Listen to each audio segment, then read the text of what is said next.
Good evening, friends.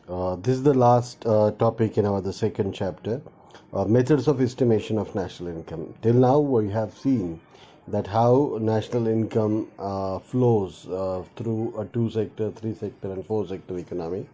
Similarly, we had also seen about various concepts of national income like GDP, GNP, NNP, NDP, or GDP at factor cost, or personal income, or disposable income, or per capita income. So these are various things that we had seen till now. Now we have to see how actually national income is estimated in India. As we have seen in our lecture earlier also, that in economics, in macroeconomics, we are measuring aggregates. Aggregates are are the sums of the incomes of individual units, or savings of individual units, or investments of individual units. So while summing up, you are likely to commit many mistakes. There could be lack of data or many other problems while estimating the incomes or expenditures or output of various entities in the economy. But still, as we must underline that these are just the aggregates. When we say that the national income of particular country is so many crores, it doesn't mean that it is exactly that much. It could be much more than that, it could be much less than that. Sometimes people bloat their incomes, or sometimes they underreport their incomes. So there could be lot many problems, but we must remember this in mind, that these are just the aggregations or generalizations. So first, the sum value of all goods and services produced means what are the goods produced and what is their monetary value. So this is called as the Y. Y is the output. Y is the sum value of all goods and services produced. The sum values of incomes in cash or kind accruing to factors of production. So this is related to the distribution of income. How much part is received by the land, how much part is received by the labor or the capital or the entrepreneur. So this is again it represents the Y. The first point here, it represents the O, means the value of goods and services produced, production, or here we say it O. Here the sum value of incomes accruing to all factors of production, so that is Y. Y is income. Again, that income is either spent on consumption or investment or government expenditure. So this is included into the expenditure. Ideally speaking, whether you measure the income or the expenditure or the output, the things have to be, the national income has to be same. So three methods are used to measure national income at three different stages. First, for measuring the incomes of factors of production. First method is called as value added method. It measures the value added in the production of goods and services at various stages of production. This method is also called as production method or value added method. The second method is called as income method, and the third method is called as expenditure method. So what are these methods? How national income is estimated? So that remains to be seen, and we're going to see that now. Right. The first method is called as value added method. You all have learnt about value added tax. You know how value added tax is calculated. For example, farmer produces 10,000 worth rupees of cotton. एका शेतकऱ्याने 10,000 रुपयाचा cotton म्हणजे कापूस तयार केला. He sells that to a ginning pressing mill and it processes that. त्यांनी त्याच्यावर process केली जिनिंग प्रेसिंग मिलनी. त्यातली रुई बाजूला काढली, कचरा बाजूला काढला आणि त्याच्या गाठी बनवल्या, कापसाचा स्वच्छ कापूस तयार केला. So now the value of the same cotton that was purchase from farmer at 10,000 rupees. Now it increases to 20,000 rupees. तर याचा earth the value of output of the ginning pressing mill is 20,000 rupees, but the value added by the ginning pressing mill is just 10,000 rupees, because we have to reduce the value of input cost from the output. तर याच्यामध्ये आउटपुटचं cost किती 20,000, त्यातनं minus काय करायचं 10,000 की जो कापूस घेण्याची खरेदीचा आहे. मग त्यात किती उरले 10,000. तर हे 10,000 रुपीज हे काय, तर ही value added by the ginning pressing mill. Again that mill sells that bales of cotton, त्या कापसाच्या गाठी, to a mill which produces fabric, ती जी कपडे बनवते, कपडा बनवते. तर मग तिने जो कपडा बनवला त्याच कापसापासनं, त्याच जिनिंग प्रेसिंग मिलच्या ह्याच्यापासनं, त्याच्या आउटपुटची किंमत आहे 30,000. मात्र या केसमध्ये 10,000 रुपीज शेतकऱ्याला मिळाले, 10,000 रुपीज हे जिनिंग प्रेसिंग मिल मिळाले. तर मग जी कपडा बनवणारी कंपनी आहे तिच्यासाठी इनपुट कॉस्ट झाली 20,000. मग तिची आउटपुटची कॉस्ट झाली 30,000. मग 30,000 मायनस 20,000, मग त्यांचं जे आउटपुटमधलं ॲडिशन आहे दॅट इज 10,000. तर मग अशा वेळी जे झालेलं आहे, मग तिघांचे मिळून 30,000. मग या कपड्यापासून कोणीतरी तयार कपडे, शर्ट, पॅन्ट असं काही बनवायला घेतलं आणि मग त्याची आउटपुट झाली, ची व्हॅल्यू झाली 40,000. मग त्यातलं इनपुट किती थाउजंडचं होतं? 30,000. मग त्याची व्हॅल्यू ॲडिशन किती? 10,000. म्हणजे 10,000 is the value of final output of a farmer, that is 10,000. Final आउटपुटची जी व्हॅल्यू आहे जिनिंग प्रेसिंग मिलच्या इनपुट कॉस्ट वजा करतात तर ती 10,000. मग फॅब्रिक मिलची जी आहे, टेक्स्टाईल मिलची, ती 10,000 आणि जे रेडीमेडवाला आहे त्याची 10,000. अशा प्रकारे सगळ्यांनी जी व्हॅल्यू ॲडिशन केलेली आहे तर ती किती झाली? 40,000. मात्र इथं जर आपण असं कॅल्क्युलेट केलं की 40,000 ही तयार कपडे करणाऱ्याची, 30,000 फॅब्रिक टेक्स्टाईल तयार करणाऱ्याची, 20,000 जिनिंग प्रेसिंग मिलची आणि 10,000 ही फार्मरची, म्हणजे 10, 20, 30, 40. तर हे झालं जवळपास हे 10,000 झालं. पण 1 लाख रुपीज आहे. मात्र ॲक्च्युली हे किती आहेत? 40,000 आहेत. मग अशा वेळेस आपण त्या 10,000वर टॅक्स कॅल्क्युलेट केला तर मग त्याला म्हणतात कॅस्केडिंग इफेक्ट. प्रत्येक स्टेजवर टॅक्स केला तर टॅक्सवर टॅक्स, ऑलरेडी ज्या 10,000वर टॅक्स दिला आहे, परत 20,000वर टॅक्स दिला आहे, परत 30,000वर टॅक्स दिला आहे, परत 40,000वर टॅक्स घ्यायचा. असं केलं तर प्रत्येक स्टेजला खूप जास्त टॅक्स द्यावा लागेल. ह्यापेक्षा प्रत्येक स्टेजला जी व्हॅल्यू ॲडिशन झाली आहे त्याच्यावर जो टॅक्स घेतो त्याला आपण काय म्हणतो? Value added tax. Similarly if we calculate the value of production of goods and services, value added at each stage of production, so then we'll arrive at the final value of goods and services produced in a country. कारण की अनेकदा काय असतं की इकॉनॉमीमध्ये एका इंडस्ट्रीचं जे output आहे ते दुसऱ्या इंडस्ट्रीचं इनपुट असतं. तर मग हे अशा प्रकारे जर असेल तर मग त्यासाठी आपल्याला काय करावं लागतं? ॲग्रिकल्चर असो, फिशिंग, मायनिंग, मॅन्युफॅक्चरिंग, कन्स्ट्रक्शन, अशा वेगवेगळ्या क्षेत्रामध्ये अर्थव्यवस्था डिवाईड करायची. प्रत्येक क्षेत्राने जी व्हॅल्यू ॲडिशन केलेली आहे, व्हॅल्यू ॲडिशन करून त्यांनी जे फायनल आउटपुट बनवलेलं आहे तर त्याची व्हॅल्यू ॲड करायची आणि मग ती मोजायची. असं जेव्हा करतो तेव्हा आपण ही व्हॅल्यू ॲडेड मेथड वापरत असतो. आता व्हॅल्यू ॲडेड मेथडचं ऑब्जेक्टिव्ह काय? To estimate total output production.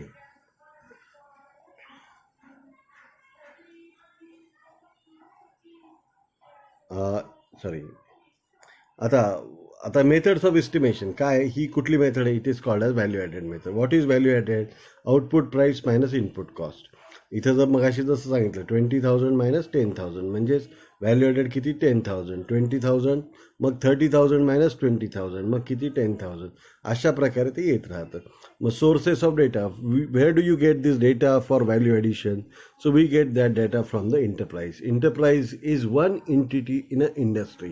म्हणजे एका इंडस्ट्रीमधला एक भाग, एक कंपनी, एक उपक्रम म्हणजे काय? एंटरप्राइज.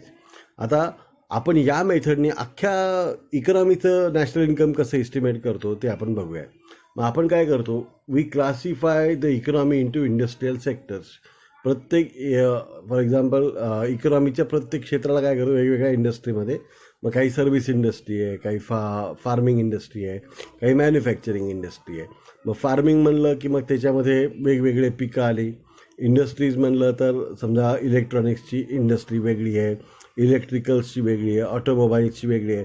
मग प्रत्येक इंडस्ट्रीमध्ये सब क्लासिफिकेशन, म्हणजे ऑटोमोबाईल्समध्ये टू व्हीलर्समध्ये म्हणलं तर सायकल्स किंवा मोटरसायकल्स, मग मोपेड्स, असे वेगवेगळे अजून. किंवा 4 व्हीलर्स म्हणलं तर मग त्याच्यात बनवणाऱ्या शेकडो म्हणजे अनेक कंपन्या. मग त्या प्रत्येक कंपनीचे अनेक वेगवेगळे मॉडेल्स, वेगवेगळे युनिट्स, त्याच्यात त्याला सब डिवाईड करतो.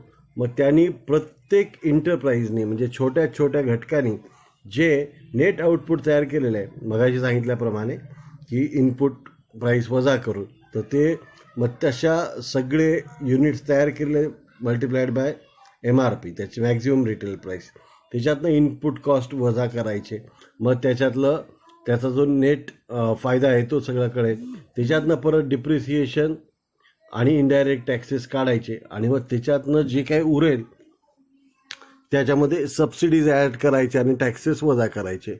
ह्याच्यातून जे उरेल that is value added of each enterprise.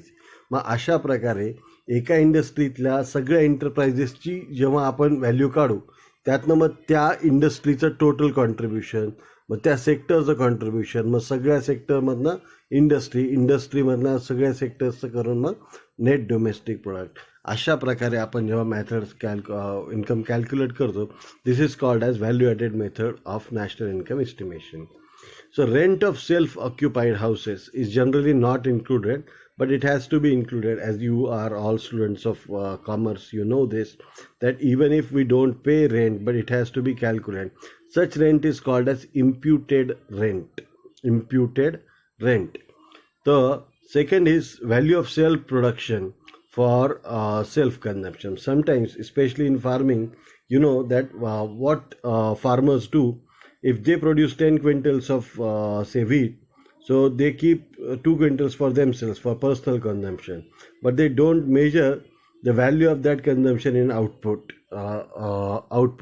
मग त्यांना फक्त काय वाटतं विकून येतात तेच पैसे म्हणजे त्यांचं उत्पन्न आहे, पण खरं तर त्यांचे जे पैसे वाचले तोच जो गहू त्यांना बाहेरून घ्यावा लागला, that is also part of their income. मग अशा प्रकारे जर ते केला नाही तर मग आपलं अंडर रिपोर्टिंग होईल नॅशनल इन्कमचं, म्हणून तो आपण इन्क्लूड केला पाहिजे. मात्र असंच करताना काही गोष्टी आपल्याला इन्क्लूड करता येत नाहीत व्हॅल्यू ॲडेड मेथडमध्ये.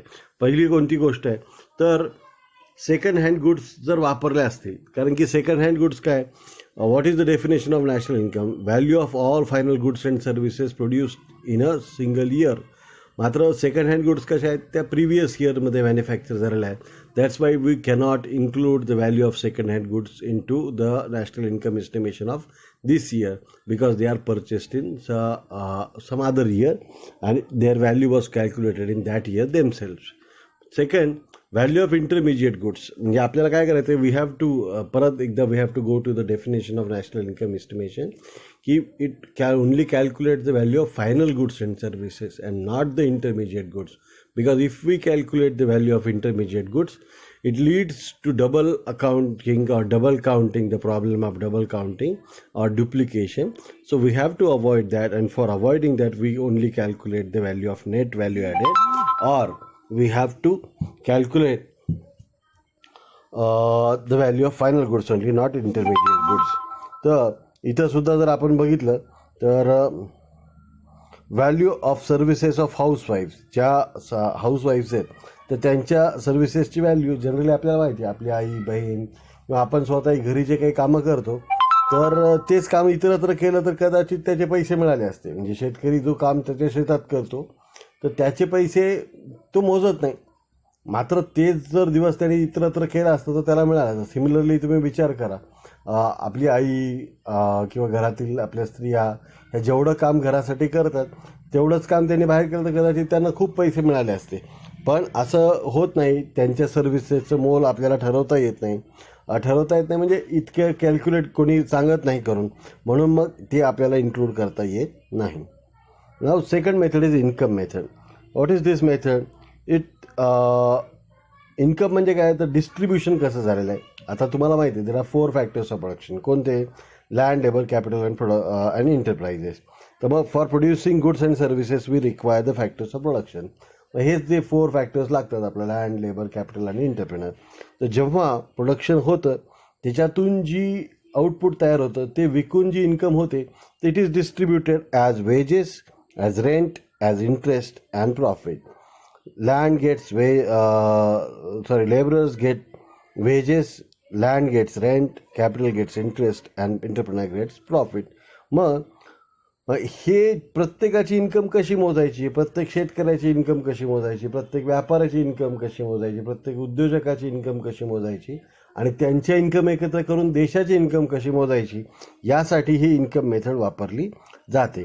तर मग हे सगळं करण्यासाठी सुद्धा जसं आपण व्हॅल्यू ॲडेड किंवा प्रोडक्शन मेथडमध्ये केलं होतं, we divide each the economy into 3 major sectors, that is primary, secondary and tertiary. प्रायमरीमध्ये परत वी मेक 3 डिव्हिजन्स, त्यामध्ये ॲग्रिकल्चर, त्यानंतर फिशिंग आणि मायनिंग. मग ॲग्रिकल्चरमध्ये आणखीन आपण डिव्हिजन करतो की फूड ग्रेन्स असतील, सिरियल्स असतील, पल्सेस असतील, एडिबल ऑइल्स असतील, असे वेगवेगळे क्षेत्र असतील. मायनिंगमध्ये मग वेगवेगळ्या प्रकारची मिनरल्स असतील. तर मग अशा प्रत्येक सेक्टरमधलं मग आपण काय करतो की त्यांना डिवाईड करून मग त्या प्रत्येक सेक्टरमधल्या प्रत्येक घटकापर्यंत पोहोचून त्याची इन्कम मेजर करायचा प्रयत्न करतो. फॉर एक्झाम्पल, जे लोक सर्व्हिसमध्ये काम करतात, for example some teachers are there, मग ह्या टीचर्सची इन्कम कशी मोजायची, तर ती त्यांच्या सॅलरीवरून मोजायची. मग सॅलरी कशी बघायची, मग सॅलरी जिथून जिथून डिस्ट्रीब्यूट होते सगळ्यांना विचारायचं किती किती किती किती. मग असं करत करत प्रत्येक डिपार्टमेंटची सॅलरी, मग त्या सगळ्या सॅलरी एकत्र करून मग सॅलरीड लोकांची एकूण सॅलरी, मग असं सगळं एकत्रीकरण करणे, त्याला आपण काय म्हणतो, income method. What is the objective of this method? To estimate total income, सगळ्यांची इन्कम. मग काय इन्कम म्हणजे काय? Wages, rent, interest, profit. मग काय डिफिकल्टीज इन डिफरन्शिएटेड अर्निंग्स, म्हणजे आता जेव्हा तुम्ही एखाद्या व्यक्तीला विचारता तुझं उत्पन्न किती, तर एक जनरली रफ आकडा सांगतो, पण तो हे नाही सांगत की शेतीतून किती मिळालं, त्याला भाडं काही मिळत असेल त्यातून किती मिळालं, छोटासा व्यवसाय, नोकरी, अशा अनेक काही खरेदी विक्री, जुन्या मालमत्तांची खरेदी विक्री, अशा अनेक गोष्टीतनं इन्कम मिळते. पण तो इतकं काही स्पेसिफिक आपल्याला माहिती देत नाही. मग ह्याच्यात land versus capital, labour versus entrepreneur function, अशा अनेक गोष्टी याच्यातनं त्रास होतात. इन्कम क्लासिफिकेशन, मग लेबरची, कॅपिटल, कधी कधी ते मिक्स्ड असतं. तर मग अशा वेळेस त्या इंटरप्राइजेस आणि ते इंडिव्हिज्युअल्ससुद्धा पाहिजे होतं की यांच्याकडनं आपल्याला इन्कमची माहिती मिळते. मात्र इथं हे सगळं करत असताना परत एकदा आपण काय करतो, सब क्लासिफिकेशन, फॅक्टर पेमेंट, प्रत्येकाला लँड, लेबर, कॅपिटलला किती मिळालं, किती सॅलरी मिळाल्या, किती रेंट मिळाला, किती वेजेस मिळाले, तर असं प्रत्येक करतो. मग त्याच्यातनं सगळ्यांचे बेरीज करतो आणि हे सगळं. मात्र why have we not accounted for depreciation, indirect taxes, rent, factor income received by individuals, exports or imports? कारण की एक्सपोर्ट इम्पोर्ट इन्क्लूड केलं तर काय होईल की आपलं बऱ्याचशा माहिती कॉम्प्लिकेटेड होईल. रेंट और interest income received by individuals, कारण की ते तशी रिपोर्ट करायची आपल्याकडे फारशी पद्धत नाही. तर ह्या सगळ्या गोष्टी त्यात राहतात. ह्याच्यात काय आपण प्रिकॉशन घेतली पाहिजे? परत एकदा, imputed rent of self occupied houses, स्वतःच्याच घराचं भाडं आपण त्यात धरलं पाहिजे. त्यानंतर सेल्फ कन्झम्पशनसाठी ज्या काही आपण वापरलेला असेल तर त्यांचंसुद्धा किंमत आपण त्यात मोजली पाहिजे. पण जर ट्रान्सफर पेमेंट आपण ह्याआधी पाहिलं की what are transfer payments are payment transfer to individuals for the service that they had perform earlier or for no service at all. जे जर बेरोजगारी भत्ता असेल, निराधार भत्ता असेल, तर अशा लोकांना सरकार ते संकटात असल्यामुळे जी मदत करते, जे त्यांच्या कुठल्याही कामाबद्दल, या वर्षात केलेल्या कामाबद्दल दिली जात नाही, तिला काय म्हणतो आपण, transfer payment. Pension is also transfer payment. Pension काय आहे? ट्रान्सफर पेमेंट आहे. कारण की त्या व्यक्तीने यावर्षी काम केलं आहे का नाही, त्यांनी कधीतरी तारुण्यात काम केलेलं आहे, त्याच्या कल्याणाचा भाग म्हणून सरकार ते पैसे ट्रान्सफर करते. आता इलिगल मनी आपल्याला माहीतच नसतो, त्यामुळे तो या मेथडमध्ये इन्क्लूड करता येत नाही. विंडफॉल गेन, प्राईज, लॉटरी मिळाली तर हे याच्यामध्ये कॅल्क्युलेट करता येत नाही इन्कम मेथडमध्ये. त्यानंतर कॉर्पोरेट प्रॉफिट टॅक्स हा सुद्धा आपल्याला माहीत नसतो. आणि सेकंड हँड गुडमधनं जे काही इन्कम मिळालेले असते तीसुद्धा घेता येत नाही. कारण की आपलं प्रिन्सिपल काय की value of final goods and services produce during that particular year, second hand goods त्यामुळे येणार नाही. आता third method very interesting, that is expenditure method. आता ह्याच्यात काय, एखाद्या व्यक्तीला उत्पन्न मिळालं की तो काय करतो, आपण बघितलं की what is the personal income is income from all sources. त्या पर्सनल इन्कममध्ये डायरेक्ट टॅक्सेस गेल्यावर उरतात, दॅट इज डिस्पोजेबल इन्कम. आणि त्या डिस्पोजेबल इन्कमचं विल्हेवाट कशी करतो आपण, डिस्पोज कसं करतो त्या इन्कमला, तर त्या डिस्पोजेबल इन्कममधला काही भाग आपण कन्झ्युम करतो, काही भाग काय करतो, सेव्ह करतो. सेव्ह केलेला भाग जातो फायनान्शियल मार्केटमध्ये, तिथं त्या सेव्हिंग्सचं कन्व्हर्जन होतं इन्व्हेस्टमेंट्समध्ये. तर मग आता इथं एक्सपेंडिचर आपण बघितलं की we have to estimate the total expenditure, सगळ्या म्हणजे इंडिव्हिज्युअल्स, फर्म्स, गव्हर्नमेंट्स आणि या सगळ्यांनी केलेलं एक्सपेंडिचर. आता ही नेचर ऑफ एक्सपेंडिचर काय आहे, कोण करतं एक्सपेंडिचर, इंडिव्हिज्युअल्स किंवा हाऊसहोल्ड. खरं तर गव्हर्नमेंट पण करते, कंपन्या पण करतात आणि परदेशातले लोक सुद्धा आपल्या इथे येऊन खर्च करतात, आपण परदेशातल्या लोकांवर खर्च करतो. तर मग हे अशा प्रकारे जर करायचं असेल मग आपण काय करतो, आधी कन्झम्पशन एक्सपेंडिचर ऑफ इंडिव्हिज्युअल्स. तर इथे इंडिव्हिज्युअल्स किंवा घरगुती क्षेत्र, मग गव्हर्नमेंटनी स्वतःच्या कन्झम्पशन, म्हणजे गव्हर्नमेंटला कदाचित शस्त्रास्त्र लागतात, गाड्या घोड्या लागतात, सेवा करायसाठी लोक लागतात, तर हे सगळं जे असेल मग हे गव्हर्नमेंटचं कन्झम्पशन आहे. मग इंटरप्राइजेस म्हणजे कंपन्या काय करतात, domestic capital formation, fix capital आणि ॲडिशन टू स्टॉक्स. मग त्या काय करतात की काही फिक्स ॲसेट्स विकत घेतात, मशीन्स विकत घेतात, प्लांट तयार करतात, तर काही काही वर्किंग कॅपिटल असतं त्यांचं. मग नेट एक्सपोर्ट आणि वजा. एक्सपोर्ट केले तर पैसे मिळणार, इम्पोर्ट केले तर पैसे देशातून जाणार. त्याच्यातनं जे उरतील, नेट एक्सपोर्ट उरतील, तर ते आपले नेट एक्सपोर्ट्स आहेत. या सगळ्यांचं जे टोटल एक्सपेंडिचर जर आपण केलं, कंपन्या, व्यक्तींचं, गव्हर्नमेंटचं, कंपन्यांचं, इम्पोर्ट एक्सपोर्टचं, ह्याच्यातून आपल्याला काय मिळतं, C+I+G+X-M. मग हे तुम्हाला लक्षात असेल हे कशाचं सूत्र आहे, what is this the formula of, this is the formula of GDP at market price. मग ह्याच्यातनं आपण डिप्रिसिएशन काढलं तर NDP, त्यातनं इनडायरेक्ट टॅक्सेस काढले तर NDP ॲट मार्केट प्राईसमधनं सबसिडी आणि टॅक्सेस मायनस केले ते ॲट फॅक्टर कॉस्ट असं मिळतं. यात परत काय आपण इन्क्लूड करायला नको, second hand good, intermediate good, transfer payment आणि purchase of shares and bonds as they do not add to national income. तर हे सगळं काय, तर हे सगळं वित्तीय ट्रान्झॅक्शन आहे. तर अशा प्रकारे आपल्याकडे या 3 मेथड्स वापरून, आता भारतात काय केलं जातं की एक्सपेंडिचर मोजण्यासाठी आपल्याकडे लोकांच्यात अवेअरनेस नाही की आपण कन्झम्पशन एक्सपेंडिचरचं काही ट्रॅक ठेवू. म्हणजे इंडियात ज्या 2 मेथड्स वापरल्या जातात, ती पहिली मेथड आहे इन्कम मेथड, की जिथे इन्कम टॅक्स, त्यातून मिळणारं उत्पन्न, त्यातून लोकांची इन्कमची काही जी गेसिंग्ज आहेत ती माहिती काढतो आपण. दुसरं प्रोडक्शन, विशेषतः ॲग्रिकल्चर असेल, मॅन्युफॅक्चरिंग असेल, सर्व्हिस सेक्टर असेल, तर त्यांची ती प्रोडक्शन व्हॅल्यू ते जे रिपोर्ट करतात, टॅक्सेस भरतात, त्यातून ती व्हॅल्यू मिळते. हा सगळा डेटा गोळा करण्याचं काम कोण करतं, NSSO. The collection of data for national income estimation is done by National Sample Survey Organization. That data is processed by Indian Statistical Institute, which is at Kolkata and Delhi. And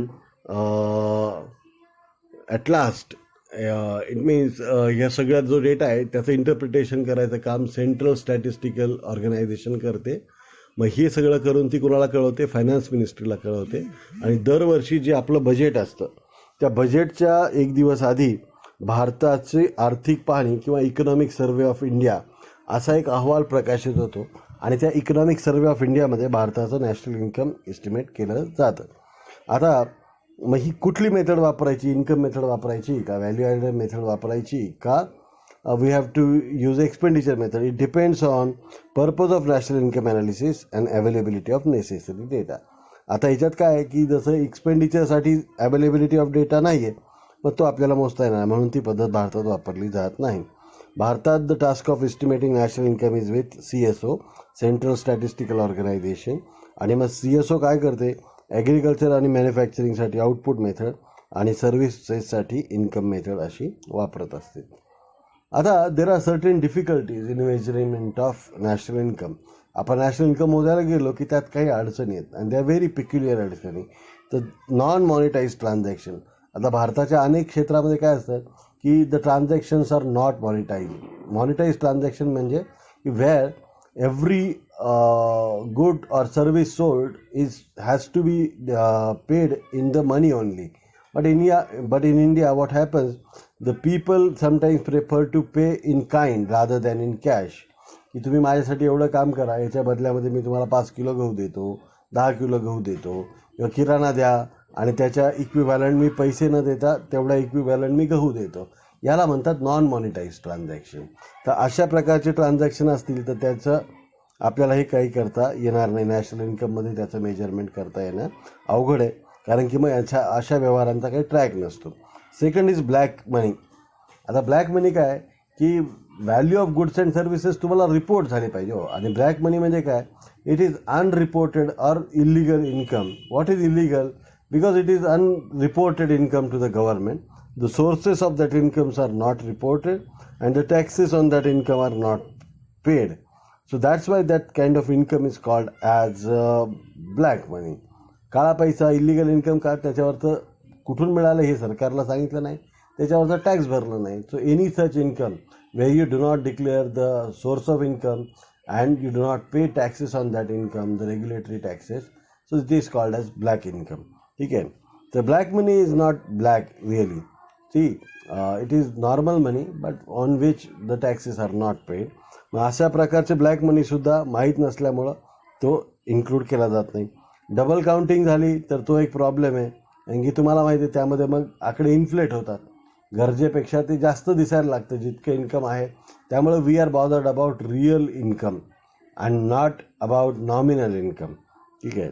number 4, transfer income. Sometimes लोक सांगतात आम्हाला एवढी pension आहे, माझं वार्षिक उत्पन्न एवढं आहे, पण pension is not their income. Pension is a transfer payment आणि transfer payments are not to be included in to national income. तर अनेकदा मुलं आईवडिलांना पैसे देतात, नातेवाईक एकमेकांना पैसे देतात, तर अशा ट्रान्सफर इन्कमचं मोजमापसुद्धा अतिशय अवघड असतं. सर्व्हिस सेक्टर इज ग्रोईंग आणि त्याची तेवढी जी अकाउंटिंग असायला पाहिजे तेवढी बाई पक्की नाही. फॉर एक्झाम्पल आता कॉलेजात काम करणाऱ्या शिक्षकाचे पगार माहिती आहे, त्याच्यावर टॅक्स किती आहे हे माहिती आहे, पण ट्युशन घेणाऱ्या शिक्षकाकडनं किती त्याच्याकडे पैसे गोळा होतात, त्यापैकी तो किती टॅक्स भरतो ह्याच्यावर कोणाचा कंट्रोल नाही. तर अशा प्रकारे जे सर्व्हिस सेक्टर आहे ते ग्रो होते आणि मग त्याच्यावरचे टॅक्सेस हा एक प्रश्न आहे. हाऊस होल्ड सर्व्हिसेस तुम्हाला माहिती आहे की the services rendered by our grandparents or our parents, they perform same services for others, they would get paid handsomely, but they do those functions for us out of love. म्हणजे आई तुमच्यासाठी डब्बा बनवून देते, ह्याच्यासाठी जर एखादी पोळीवाली बाई लावली तर आपल्याला माहिती आहे तिला 1,500-2,000 रुपये द्यावे लागतील. आई पोळीवाली पण आहे, आई आपल्याकडे घर स्वच्छ ठेवायचं काम करते, कपडे धुण्याचं काम करते, आजारपणात सेवा करायचं काम करते. खरं तर मध्यंतरी काही मॅसेज तुम्ही वाचला असेल, आईच्या जर सगळ्या सेवांचं मूल्य काढलं ते अगदी लाख रुपयापर्यंत जाईल, तुमच्या माझ्या सगळ्यांच्या आईचं. पण इतकी पगार देणं आईवडिलांना कुणालाच शक्य नाही. तर त्यामुळं अशांच्या सेवेचं मूल्याचं मोजमाप मात्र नॅशनल इन्कममध्ये होत नाही. This is a difficulty. Social services, sometimes the services, for example services like police, services like defence, services like legal services, administration, यांचं मोल कसं काय काढणार, तर हे पण फार मोजणं अवघड आहे. Environmental cost, generally we are bothered about accounting costs only, मात्र काही वेळा त्याचं काय असतं, इकॉनॉमिक कॉस्ट खूप मोठा असतो. एन्व्हायरमेंटल कॉस्ट, एखादी फटाके बनवणारी कंपनी आहे तर तिचा खर्च आणि उत्पन्न कुठं काढतो आपण, की तिला विकून किती पैसे मिळाले आणि तिचा इनपुट कॉस्ट किती होता. पण त्या फटाक्यामुळं जे प्रदूषण झालं आहे त्यामुळं लोकांना कॅन्सर झाला किंवा त्या लोकांना लंगचा काही त्रास झाला आणि ते लोक मेले, मग ह्याचा खर्च, त्यांच्या इलाजाचा खर्च कोण काढणार. तर मग अशा वेळेस असा खर्च काढता येणं फार अवघड असतं, विशेषतः सगळ्या इकॉनॉमीचा विचार करता हे फार प्रचंड अवघड गोष्ट आहे. आणि मग हे सुद्धा याच्यामध्ये त्यानंतर गव्हर्मेंट इन्कम, तर गव्हर्मेंटला जी इन्कम मिळते वेगवेगळ्या सोर्सेसमधनं, तर तीसुद्धा जी आहे तर तिचं कॅल्क्युलेशन कशात करावं.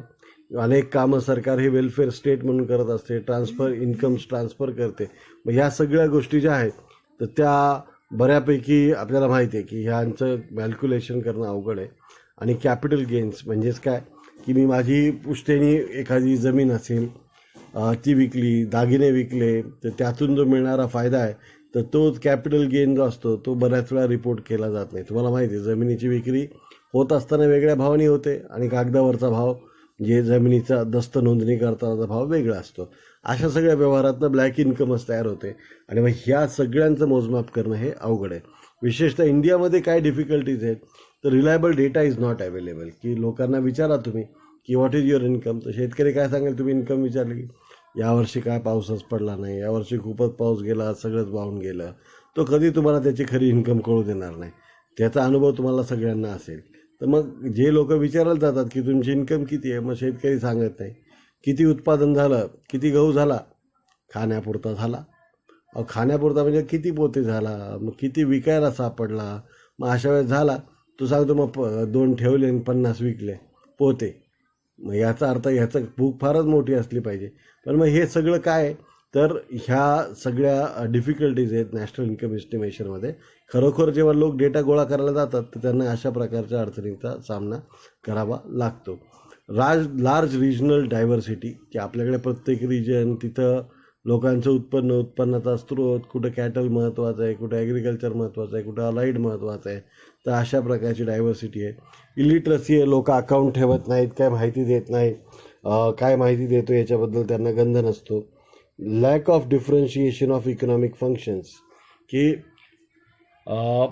वेगवेगळ्या आर्थिक व्यवहारांमध्ये आपल्याकडे अजूनही सुस्पष्टता नाही आहे. आणि presence of large non monetise transactions, की अनेक ट्रान्झॅक्शन्स हे साठेलोटे प्रकारचे असतात, हे द्या ते घ्या. तर अशा प्रकारच्या ट्रान्झॅक्शनमुळं काय भारतात नॅशनल इन्कम एस्टिमेशन करणं फार अवघड जात असतं. तर अशा प्रकारे ह्या नॅशनल इन्कम एस्टिमेशनमध्ये भारतासारख्या देशामध्ये असणारे प्रश्न आहेत. तर या प्रकाराने आपला जो नॅशनल इन्कम एस्टिमेशन हा जो चॅप्टर आहे आणि हा जो लास्ट टॉपिक होता तर तो भाग संपलेला आहे. तर इथं आपला भाग थांबूयात आपण. उद्याची जी काय आपली परीक्षा होणार आहे तर त्या परीक्षेसाठी सुद्धा हे आपले जे 3-4 लेक्चर्स या चॅप्टरवर झालेले आहेत तर हे सर्व लेक्चर मध्येच जवळपास ते प्रश्न येतील. 2-4 प्रश्न तुमचे इतर जे आपल्या तास झालेले आहेत तर त्यांच्यावर होतील, पण मॅक्झिमम प्रश्न हे आत्ताचे जे 3-4 तास झालेले आहेत तर त्यावरच तुम्हाला येणार आहेत. तर तुमच्या उद्याच्या परीक्षेसाठी गुड लक. सर्वांनी या लेक्चरमधूनच तो अभ्यास करावा. धन्यवाद. बाय. Good night.